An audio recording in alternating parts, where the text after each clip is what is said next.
अगर गुहे विधाओं में रुचि है आपकी, मंत्र हैं, यंत्र हैं, तंत्र हैं, एस्ट्रोलॉजी है, कर्म कांड है, आपको यूनिक बुक्स मिलेंगी 250, 300, 4 वर्ष पुरानी हस्तलिखित। बहुत सारी ऐसी मिलेंगी आपको जो उकेरी हुई हैं ताड़ के पत्रों पे, ताम्र के पत्रों पे। ये वेदशाला विचित्र स्थान, यूनिक प्लेस आपको दिखाने जा रहा हूँ। थोड़ा सा पेशेंटली देखिएगा। अगर आपको थोड़ा सा भी इंटरेस्ट है इन सब चीज़ों में, आप देखेंगे हज़ारों बुक्स का कलेक्शन करने वाले सज्जन कौन हैं और कैसे संजो के रखी हुई इन्होंने अकूत संपदा, यूनिक चीज़ें। इसमें वेदशाला के बहुत सारे इक्विपमेंट्स आपको दिखाई देंगे। देखिए थोड़ा पेशेंटली। अगर नहीं इंटरेस्ट तो कुछ नहीं मिलेगा इसमें, आपको ये भी बता दूं। आप सब लोगों को गोपालाजी का नमन। देखिए, मैं एक विचित्र मूर्ति से मिलवाता हूँ। ये वो स्थान है जहाँ संभवतः लोग नहीं पहुँच पाएंगे, क्योंकि एक तो डिस्टेंस जो प्लेन वाले हैं वो जोखिम नहीं उठाना चाहते।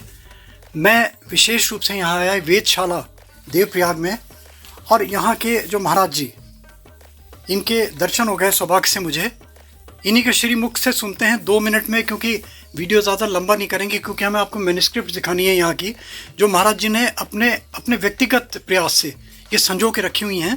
और हम आपको एक एक किताबें दिखाएंगे, एक एक पुस्तकें दिखाएंगे। महाराज जी, क्या संदेश आपका दुनिया के लिए? अब संदेश तो ये है कि ये ज्योतिष शास्त्र आदि जो प्राचीन विद्याएं हैं हमारी भारत की, आर्यावर्त की प्राचीन विद्या, इनका सबका लाभ मिले। ज्योतिष शास्त्र जो है बहुत प्राचीन, भगवान का नेत्र माना गया है। ज्योतिषामयनम नयनम चक्षु, भगवान का नेत्र है। ऐसे नेत्र से त्रिकाल देखने की शक्ति जो ज्योतिर्विदों को प्राप्त होती है, इसका लाभ जो भी है वास्तविक जो ज्योतिष शास्त्र है उसका लाभ सबको मिले। और यहाँ हमारे पिताजी ने, आचार्य चक्रधर जोशी जी ने बहुत कठिनता से इन ग्रंथों का संग्रह किया है। और इन संग्रह इनमें क्या क्या वस्तु हैं, क्या क्या विधाएं इन ग्रंथों के अंदर में हैं, ऐसी प्राचीन कई रहस्य छिपे हुए हैं ज्योतिष शास्त्र के, जो सर्वसाधारण से और ये अपरिचित हैं। यहाँ हमारे जी कितनी हैं आपके, कितना संग्रह होगा आपके यहाँ? कम से कम 3-4 हजार तो इसमें हस्तलिखित ग्रंथ हैं, पांडुलिपि हैं यहाँ जी, उनके दर्शन हो जाएंगे। जी जी। और यह इसमें भृगु संहिता आदि, नाड़ी ग्रंथ, बहुत से ग्रंथ हैं जी, वो सब दर्शन करते हैं। मगर महाराज जी, मेरा एक प्रश्न बड़ा छोटा सा मैं आपसे पूछूं, बड़ा विचित्र सा बात है। ये धरोहर हमारी, क्योंकि मैं भी एक एस्ट्रोलॉजी से बड़ा अच्छा विद्यार्थी हूँ, ज्योतिष का, है ना। अच्छा मैंने साहित्य पढ़ा, अच्छा मैंने पढ़ा।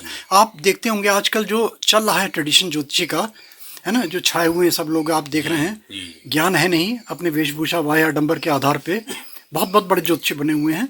और ठीक है, मैं किसी को कटाक्ष नहीं करना मेरा, मगर अगर यही होता रहा, अगर व्यक्ति 1-1 मिनट की ज्योतिषी में जाएगा, तो इसका भविष्य क्या है ज्योतिषी का? जो हमारी पांडुलिपियाँ हैं, हमारी जो अथाह सागर भरा हुआ है हमारे एस्ट्रोलॉजी पे, इनका पुस्तकों का क्या होगा महाराज जी? ऐसा है, लोग इसमें परिश्रम कोई नहीं करना चाहता है जी। इन प्राचीन ग्रंथों में प्राचीन विधाएं हैं, इनमें परिश्रम बहुत है। और जो परंपरा से ज्योतिषी हैं जी, तो उनका ज्ञान अलग ही है। और जो आजकल में जो चल रहा है, हर एक कोई ज्योतिषी बना है, पर उसको 27 नक्षत्र गिनने भी उसको अच्छी तरह से नहीं आती है ना। उसको न तो इष्टकाल बनाने का कोई ज्ञान है, न उनका ऐसा कोई गणित का कोई ज्ञान है। सिद्धांत, संहिता, होरा, जो तीन त्रिस्कंध जो ज्योतिष शास्त्र है जी जी जी, इसका भी उनको कोई जो है, इसका कोई आधारित ज्ञान कोई नहीं इनको। जी जी, हाँ, अपने अपने फलित शास्त्र, अपने अपने नियम बना करके, और शास्त्र के विपरीत अलग अलग अपना ही फलित शास्त्र उन्होंने अलग से बना रखा है जी। महाराज जी, यहाँ पे जैसे बच्चे को शिक्षा लेना चाहते हैं तो उनके भी प्रावधान है यहाँ पे? प्रावधान तो है। पहले पिताजी से कई लोग यहाँ से ग्रंथ अध्ययन करके गए हैं जी जी, यहाँ पे जी। बहुत उन्होंने अपने व्यक्तिगत तौर पर उनको पढ़ाया। हाँ, व्यक्ति, कोई सरकारी कोई सरकारी नहीं, यहाँ जो ग्रंथ अध्ययन करने के लिए आते थे, हाँ। तो पिताजी ने व्यक्तिगत रूप से उनको पढ़ाया। यहाँ पर कई लोग ज्योतिषी बनकर, अभी हमारे कई गुरु भाई लोग हैं। आपके पिताजी का शुभ नाम? उनका नाम आचार्य चक्रधर जोशी था। अच्छा, चक्रधर जोशी, जिनके सब श्रेय सारा उन्हीं को जाता है। सब उनके उन्होंने कलेक्शन किया यहाँ अनेक ग्रंथों का, बहुत दूर दूर से लाकर। आपके पिताजी श्री थे? हमारे पिताजी थे। उनके पिताजी भी बड़े भारी ज्योतिषी थे, आचार्य लक्ष्मीधर जोशी। अच्छा, हमारी परंपरा से बाबा, तो मतलब आपकी 3 पीढ़ियों से चला रहा है। और बहुत प्राचीन पीढ़ी से हमारे उनके जो पिताजी थे, उनके जो परदादा, हमारे दादा, हमारे लोग वैसे दक्षिण भारत से आए हैं जी।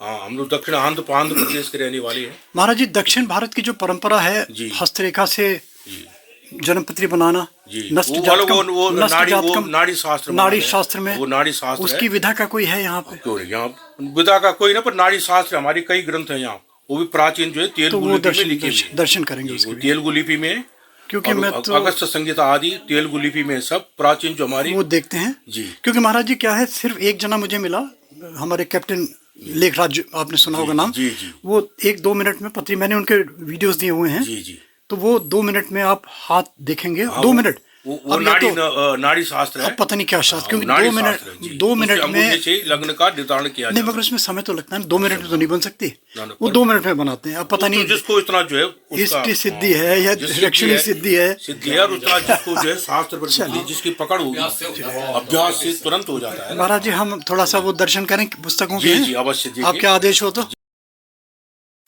हाँ, मैं डॉक्टर प्रभाकर जोशी, मैं हमारे जो गोपाल राजू वीडियोस के संचालक हैं, उनका पहले धन्यवाद जताता हूँ। साथ में आशा करता हूँ कि वह इस वीडियो के माध्यम से हमारे इस प्राचीन शोध संस्थान का यथोचित प्रचार प्रसार करेंगे, और उनसे ये भी मैं आशा करता हूँ कि उनके द्वारा इसका कोई व्यावसायिक उपयोग नहीं किया जाएगा, और लोगों के ज्ञान वर्धन के लिए और उनकी जानकारी के लिए इस वीडियो का उपयोग किया जाएगा। देखिए आचार्य जी की कुछ संकलित करी हुई धरोहर मैं दिखा रहा हूँ आपको। ये विचित्र चीज़ें संभवतः दुनिया में नहीं मिले कहीं आपको, और ये जो संग्रह किया है श्रेय जाता है हमारे जो प्रेजेंट जो हमारे महाराज जी आचार्य भास्कर जोशी जी संरक्षण कर रहे हैं, जो संरक्षण कर रहे हैं। और देखिए कितनी दुर्लभ चीज़ें हैं, ये बताएंगे इसके विषय में।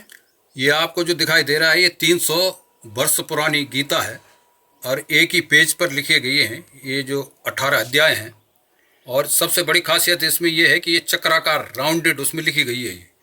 मतलब इसमें 18 अध्याय पूरे हैं इसमें। और ये बहुत ही मतलब इसमें जो स्याही का प्रयोग किया गया है 300 साल पहले। हाँ। तो ये 300 वर्ष पुरानी है। हाँ, प्राचीन है। हाँ। तो इसमें आप मतलब वैसे आंखों से भी देख सकते हैं, और इसके लिए एक विशेष लेंस हम प्रयोग करते हैं जी जी, जिससे आप मतलब इसको अगर क्लोज करके देखेंगे तो एक एक अक्षर आप पढ़ सकते हैं इसमें। तो ये हमारे जो उत्तराखंड की बहुत दुर्लभ पांडुलिपियों में इसको माना जाता है। मोबाइल में आ रहा है, कोशिश कर रहे हैं। हाँ। ये मैग्नीफायर से आप इसको देख सकते हैं। देख और सकते हैं। इसी तरह से ये दूसरा देखेंगे आप, ये दुर्गा सप्तशती है, ये भी 300 वर्ष पुरानी, और इसमें ये है कि चक्र के ऊपर लिखी गई है पूरी। हाँ। दुर्गा सप्तशती जो नवरात्र में पूरा पाठ होता है, मतलब इसमें पूरा कवच की गला, मतलब सारी की सारी चीजें इसके अंदर पूरे इसके अंदर है जी। इसको भी आप ऐसे ही, इसको भी आप हाँ, वैसे करके अपने लेंस से देख सकते हैं जी। और पूरा इसको इस तरह से बनाया गया है कि मतलब अगर आप की आंखें अच्छी हैं तो आप वैसे भी पढ़ सकते हैं। हाँ हाँ। नहीं इतनी तो हम लोग के आगे कहा है। डॉक्टर प्रभाकर जोशी जी को ये देखिए, देवप्रयाग संगम, यहां से यात्रा शुरू होगी आपकी। आपने देखा, आपने प्रभाकर जी को सुना, डॉक्टर प्रभाकर जोशी जी, आपने आचार्य भास्कर जोशी जी को सुना। ये सुपुत्र हैं आचार्य चक्रधर जोशी जी के।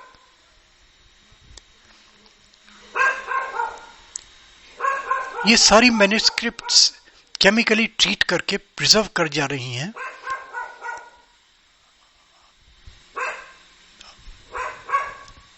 और अकेले एक शख्स का, अपने पिता की जो ये धरोहर है, ये संभाले हुए हैं आचार्य जोशी जी। हिम्मत का काम है, क्योंकि आप पूरा हम दिखा नहीं पा रहे, मगर आप खुद देखिए कि कितना कठिन काम है इसको प्रिजर्व करना। ये ऑब्जर्वेटरी, ऊपर से व्यू ऑब्जर्वेटरी का।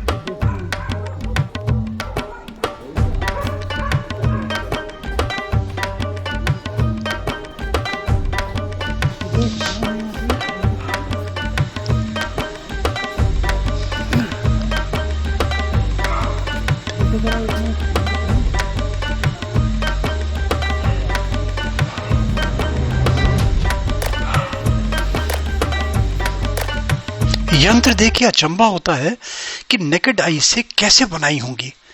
300, 400 साल पुरानी। कौन सी इंक यूज करी होगी, कौन सा पेन यूज करा होगा, कौन शख्स रहे होंगे, कितनी महीन जो मैग्नीफायर से भी नहीं दिखाई दे रही उसको लिखा होगा, पूरे के पूरे श्लोक लिखे हुए हैं। वास्तव में अजूबा। और ऐसी चीजें भरमार है, भरी पड़ी है यहाँ पे ऐसी चीजें।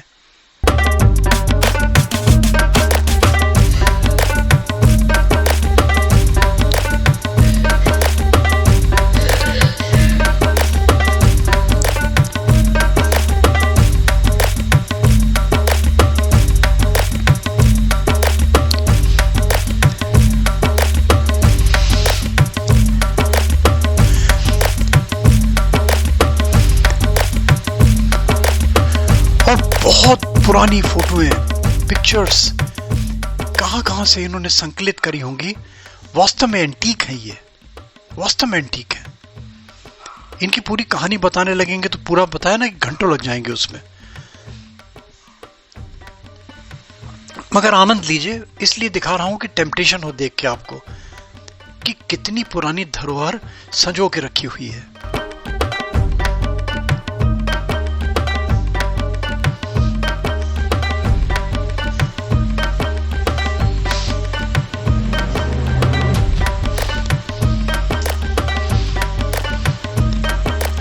आचार्य चक्रधर जोशी जी का नाम तो एक हस्ताक्षर है, एक अमिट छाप है।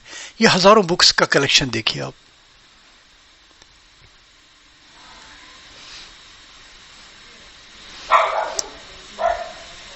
ये तो एक कमरा है, थोड़ा रेनोवेशन चल रहा है, कंस्ट्रक्शन चल रहा था, इसलिए पूरा नहीं दिखा पाए।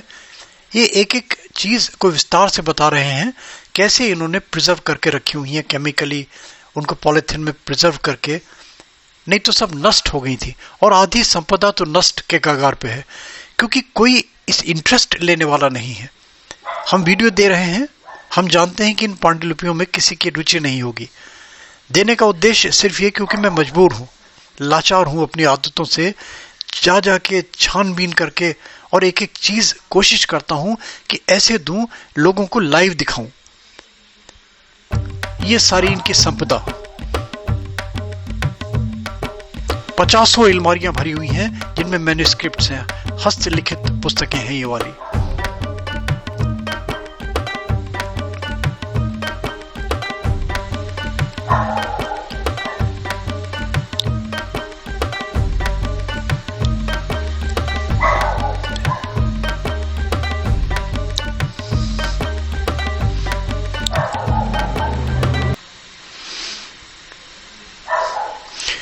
ये ताड़ पत्थर पे देखिए, तेलुगु भाषा में लिखी हुई हैं।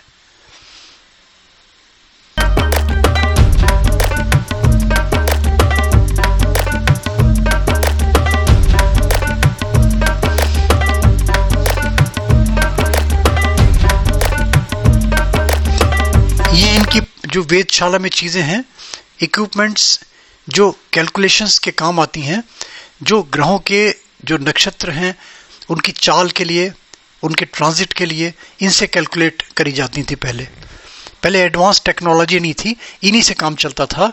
और अचंभा ये, ताज्जुब ये कि कितनी एक्यूरेट प्रेडिक्शंस होती थी, कितनी एक्यूरेट मैथमेटिकल कैलकुलेशंस होती थी। एक ग्लोब की भी कहानी बता रहे थे कि ग्लोब आज का नहीं है, ब्रिटिश पीरियड का ग्लोब है ये वाला, ये भी एंटीक है।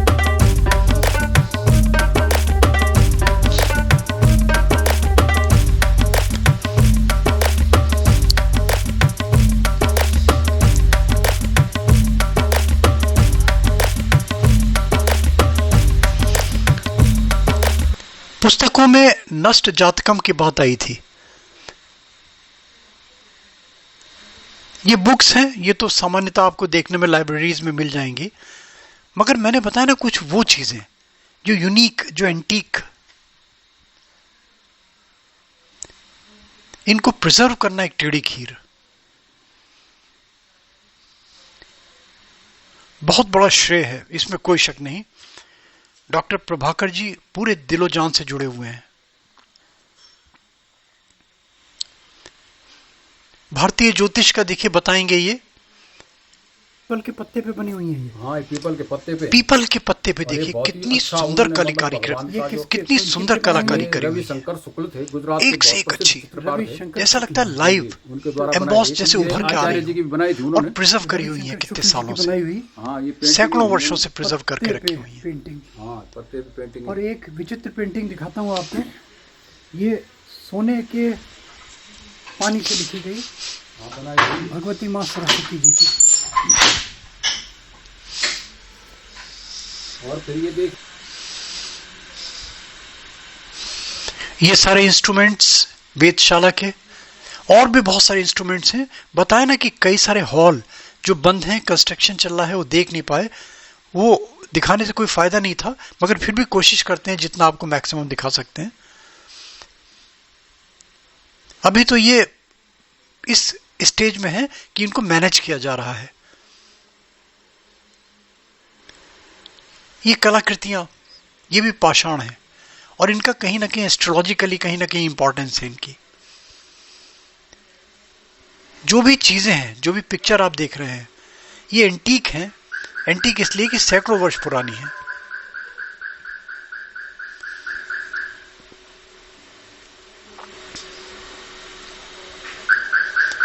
ये चंद्र ग्रहण की 1864 की सूची देखिए, लाहौर से प्रकाशित हुई थी।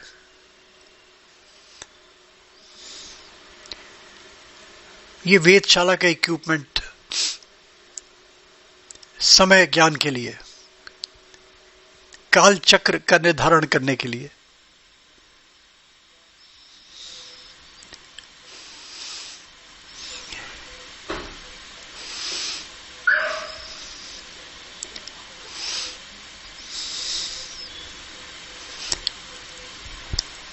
ये भी इसमें पानी का कुछ मेजरमेंट होता था, काल गणना के लिए इसको प्रयोग किया जाता था।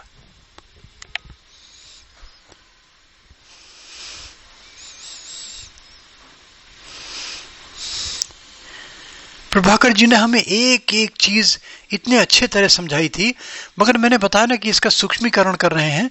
अगर हम इसको लंबा खींच लेते तो बड़ा, ये इनकी कैलकुलेशन, मैथमेटिकल कैलकुलेशंस के लिए जैसे स्लाइड रूल्स हुआ करते थे पहले इंजीनियरिंग के लिए, जो करते होंगे जानते होंगे टेक्निकली कि मैथमेटिकल कैलकुलेशंस के लिए, इसी तरीके से इनसे ये सारी की सारी कैलकुलेशंस करते थे एस्ट्रोनॉमिकली।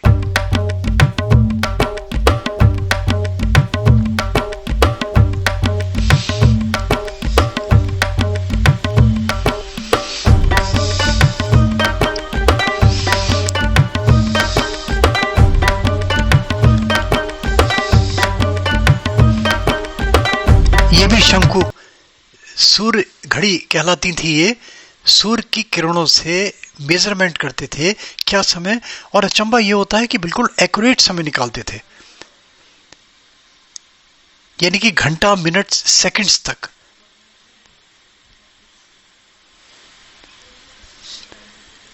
और पलों का समय निकल जाता था इनसे, इन्हीं इक्विपमेंट से। कितनी विचित्र चीजें हैं ये।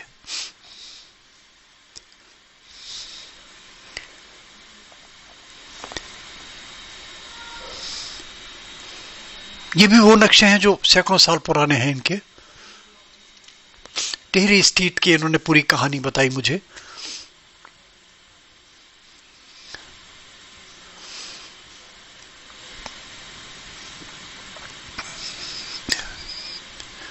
कभी देवप्रयाग आते हैं ना, तो कोशिश करके घंटे 2 घंटे, क्योंकि जनरली होता क्या है, जो मंदाकिनी के दर्शन करने, जो अलकनंदा के दर्शन करने के लिए नीचे उतरते हैं, तो थोड़ा सा कष्ट करके 1-2 घंटा, 2.5 घंटे, 3 घंटे लगेंगे, ऊपर चढ़ जाइएगा, वेदशाला जरूर देखिएगा।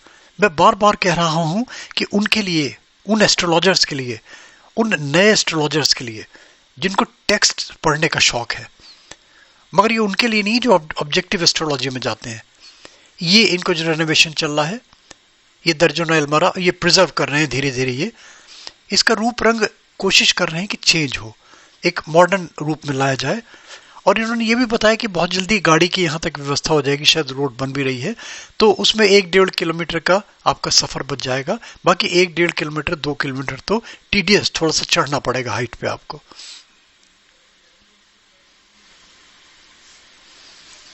इसमें आयुर्वेद की भी प्राचीन ग्रंथ मिल जाएंगे आपको, मैन्युस्क्रिप्ट्स।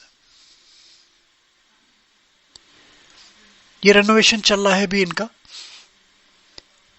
ये ऐसे कमरे भरे हुए हैं बुक्स के, अथाह सागर किताबों का। अब किसको इतना इंटरेस्ट बताइए इन किताबों को पढ़ने के लिए, किसके पास समय है?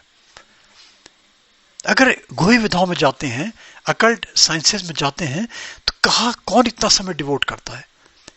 ये तो डेडिकेशन वाली चीज है ना, इस चीज को तो आप डिनाई नहीं कर सकते कि जिसमें आस्था है, जिसमें लगन है और जिसमें कुछ कर गुजरने की उमंग है, उन्हीं के लिए यूजफुल हो सकती हैं चीजें ये। मैं समझता हूं कि मेरा वीडियो बहुत बोरिंग लग रहा होगा आपको। ये इनके न्यूज़पेपर्स के, इनके अपने रिलेटेड इन्होंने प्रिजर्व करके रखे हुए हैं। ये भी सैकड़ों की संख्या में, ये भी केमिकली ट्रीट करके रखे हुए हैं। नहीं तो ये पेपर ऐसे हैं कि अगर हाथ में लेंगे तो वो भुरभुरे इतने हो गए कि वो नष्ट हो जाएंगे।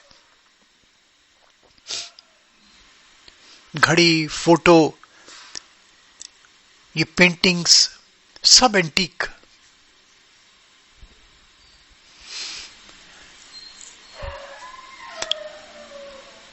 पूरी कहानी है इनके पीछे। मैंने बताया ना कि एक छोटे से वीडियो में संभव नहीं हो सकता। अगर आपको रियली इंटरेस्ट है तो एक बार आपको आना पड़ेगा इस वाले स्थान पे।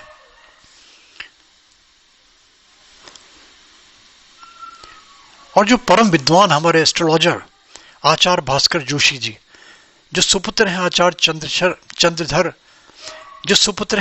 चक्रधर जोशी जी के, अपनी बपौती, अपनी विरासत को संभाले हुए हैं।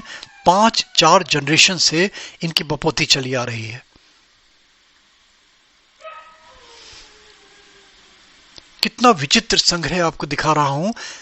लाइव अगर देखते तो आपको आनंद की अनुभूति होती, मगर जिसमें थोड़ा सा भी जिसमें एंथुसियास्टिक है, थोड़ी सी भी जिसमें लगन है मैन्युस्क्रिप्ट्स देखने की, थोड़ी सी भी जिसको लगन है अकल्ट साइंसेस में, गुह्य विधाओं में, और हमारे वाङ्मय को परखने की, हमारे धर्मशास्त्रों को परखने की, हमारे आयुर्वेद के ज्ञान को जानने की, बहुत कुछ मिलेगा। अकूत संपदा मिलेगी इस स्थान पे आपको।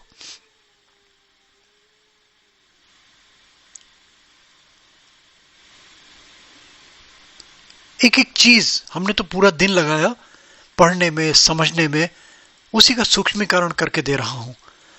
मगर अगर खुद जाके देखेंगे लाइव आप, तो आपको और भी आनंद आएगा वहां पे। फिर कहूंगा आपसे, एक बार कोशिश करके अगर इस क्षेत्र में ज्योतिष शास्त्र के 18 प्रवर्तक, हाँ, अष्टादश प्रवर्तक माने गए हैं जी, तो उनका इस चित्र में आप देख सकते हैं। कौन कौन है? आप तो संस्कृत में बताएंगे। न सूर्य पितामहो व्यासो वशिष्ठो अत्रि पराशर कश्यपो नारदो गर्गो मरीचि अरंगा गिरा लोमसो पोलसो चैव च्यवने यवनो भृगु सैनिको अष्टादश ज्योति शास्त्र प्रवर्तक। तो ज्योतिष शास्त्र के प्रवर्तक माने गए ये जी। तो जैसे भृगु जी ने भृगु संहिता लिखी, और ब्रह्मा जी का भी अपना वो है, हर एक का मतलब जो योगदान रहा है इन ऋषियों का, तब जाके हमारे भारतीय ज्योतिष का निर्माण जो आज भी मतलब आज जो हमारा रूप दिखाई दे रहा है वो ये इन्हीं के द्वारा देखा, सुना आपको। हल्का सा मैंने आपको यहाँ का एक नज़ारा दिखाया। और अगर आप इंटरेस्टेड हैं तो बार बार कह रहा हूँ ज़रूर आइए। और एक रिक्वेस्ट लास्ट में करता हूँ कि like, subscribe, forward, notification bell में ज़रूर क्लिक कर दें। और एक चीज़ ज़रूर, जो इंटरेस्टेड हैं, जो रियली नीडी हैं, उनको ऐसे स्थानों के बारे में ज़रूर बताएं, जो वेदशालाएं, जिनको मैं समझता हूँ कि बस एक पिकनिक स्पॉट टाइप का बना दिया। मगर ऐसा कोई आज नहीं मिलेगा आपको जो बैठ के यहाँ पे घंटे 2 घंटे बैठ के अध्ययन करे और इन चीज़ों का मनन गुणन करे। और ये देखिए कि हमारा वाङ्मय कितना कुछ छुपा हुआ है इसके अंदर। धन्यवाद दोस्तों, धन्यवाद। Thanks for hearing Gopala ji.